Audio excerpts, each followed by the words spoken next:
Windy. Why do I get the camera out? It's all like it's gonna fall down. I think I'm gonna stay. Anyway, so we had round 2 of the club championships this morning, and I was really hyped. Really hyped. I've been working really hard to try and get to the win in D grade, and I got there this morning and I got bumped. Rode C grade, and I thought, and I got pissed off, and I'm like, I don't want to vlog it anymore. I'm just gonna. It's gonna be a really hard race, and what can I do? So I didn't vlog it, but I want to talk to you about my bike. Long-term review, not long-term. I've had it for a year now. We've got a just over 5,000 k's on it, and my wheels, my race wheels as well, which are the Ican Alpha 46s. They're about 1,500 k's now. So I want to talk to you about them. But before we talk about the bike, I should really talk about this morning's race. So I got promoted to C grade. I did a couple of C grade races just before lockdown, and I went okay. But this is the first C grade race I've done with our club, Camden Club. And yeah, when I knew that I was racing D grade, I had a backup. I had a plan.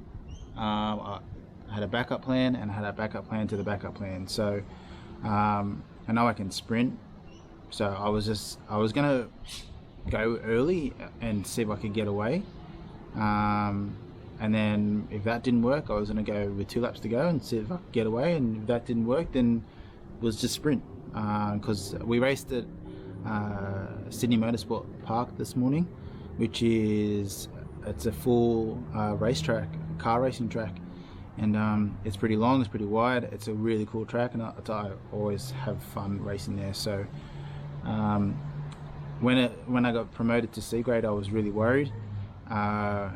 We raced in the clockwise configuration, so we actually go up the main straight rather than down the main straight. The way the cars go, we race the opposite way, and that's not a steep hill, but it's long and draggy, and a couple of times I nearly got dropped. So like we did a 40-minute race plus 2 laps. Within the first 10 minutes I nearly got dropped. Held on again with like 3 laps to go. I nearly got dropped again, and just was lucky enough to ride the downhill and get back on and try and recover. And then second last lap up the hill, they didn't push, which was great for me. It gave me a little bit extra time. And then on the last lap, one of the little whippets, Andrew, he's super light, super strong. He went on that hill on the last lap, and I thought, oh well, we're done for here. We're racing for second. And we sort of worked together to get back to him with like 2 corners to go, and we were sweet then. But I thought there's a couple of really strong guys. The club president Dave, Matty Playford, who's a super strong sprinter, and there was a couple of people there that I didn't know if they could sprint or not, and I thought, I'm not going to beat them in a straight sprint, so I'm going to have to go really early and just hope to hold on. So as soon as we rounded the last corner, I went, which is like a 200-meter sprint. So and I got there in the end, so really happy. But let me show you around the bike.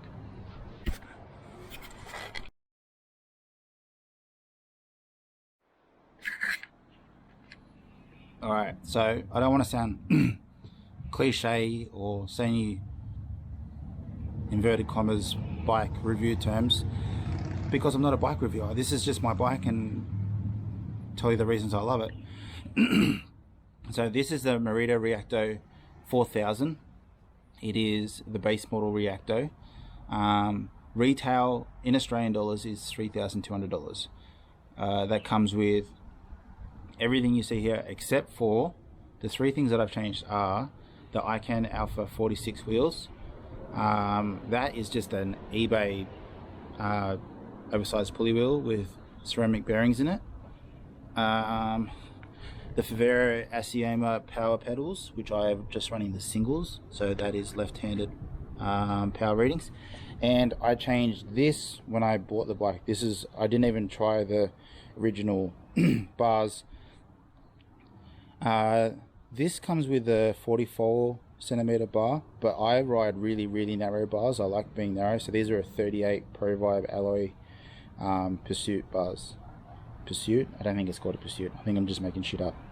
But these are 38 centimeter wide bars. So I changed that.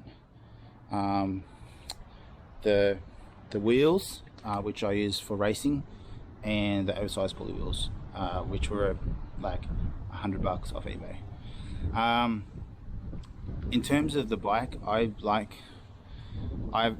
previous bike was a Giant TCR, and my bike before that was a Scott Foil. So I've never had a full out aero bike, even though the foil is aero. Compared to this, it's not even close. I love this bike, really love it. It is super responsive, it's super strong. Even in the long days, I've done some pretty long days in the saddle, and I never ever get uncomfortable with it. It is corner beast. Like, I pointed at corners and it just sort of throws itself in there, and that's what I love about it. I wish I changed the cranks on there. These are 175 crank. Normally I run 172s. On my TT bike I run 165s. But at the moment I really don't have a reason to change. The fit for me, I've never had a bike fit. I've always done it myself.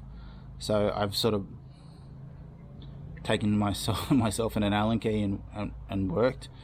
I should probably get a bike fit. I'm sure it would help. Oh, that's another thing I changed. So on the original wheels, which are they're just the Merida CW Expert wheels, which are just alloy wheels. I kept the original brake rotors on them. These, with the Alphas, the Ican Alphas, I changed to the Shimano XTR mountain bike rotors. So they're 160 front and 160 rear. In terms of difference, I don't really find any difference. They're lighter, but they brake, and that's what you need them to do, really. The Alpha wheels have been fantastic. For a budget carbon wheel, these come in at, I think, about $750 Australian. They've been fantastic. I had a little bit of drama with the rim tape. The rim tape that come with it was awful, no good. So I tried tubeless. I had Goodyear Eagle tires on there, set up as tubeless, so it's got muck off tubeless tape in there, and that's been great. But the Goodyear Eagles, I got a cut in them straight away and it didn't seal, so that was a lot of money wasted. So I've just gone back to a clincher. I've got Conti 5000s on there, which are fantastic. I run a waxed chain, so hot pot molten speed wax on there, which I do every 200 kilometers, which is just easy. You take it off, chuck it straight in there. So that's my bike. I love it. It's fantastic. If you are looking at a cheaper alternative to an aero bike, this would be the way to go for me. I know I don't really have a basis for comparison, being I'm not a bike reviewer, but if you are looking for a new bike, this is a very good option at $3,200. Like, straight off the bat, that's a great deal for me. Plus I think it looks great. So if you've got any questions about the Merida Reacto, I actually have a couple of friends that have this as well. So I have the 4000, I have a mate that has a 7000, and I also have a mate that has a 10,000, and we all love ours. So if you've got any questions, drop them in the comments below, and I'm sure I'll be able to answer them for you. So I want to try and keep it short and sweet today. Like I said, I didn't do any race footage. I didn't vlog the start of the race or any of the end of the race, anything like that. So it is this is sort of like talk about my bike real quick and tell you how today went, even though I was a bit upset at the start of the day, and I shouldn't have been. I should have just copped it and rode on, but really happy with how it went. I need to work on climbing hills. To be honest, my bike is not real light. It's like 8.5 kilos, but I'm not real light, and I need to start taking the responsibility for that as well. So doesn't matter how light the bike is, if the ride is heavier, that makes it harder to start off with. So I need to look after myself a little bit better and start losing some weight myself, and that, I'm sure that'll make racing and riding a hell of a lot easier. I will have coming up probably in the next month or so, I need to spend a bit more time with them to get a good review on them, is my new shoes, the Bond Zero Plus. In terms of the buying, it took way longer than I expected to get these, but I've been wanting them for a long time. But I'll do a full review on these probably in a month or so and let you know. First things first, they're good. They like them. They look cool. So please like, comment, subscribe, share if you've got anyone that might be interested in what we're doing here. So I know this is my family channel, but it's also what I do and what I like to have fun with. So like, comment, subscribe, share with anyone that might be interested, and I'll catch you in the next one. Yeah, peace.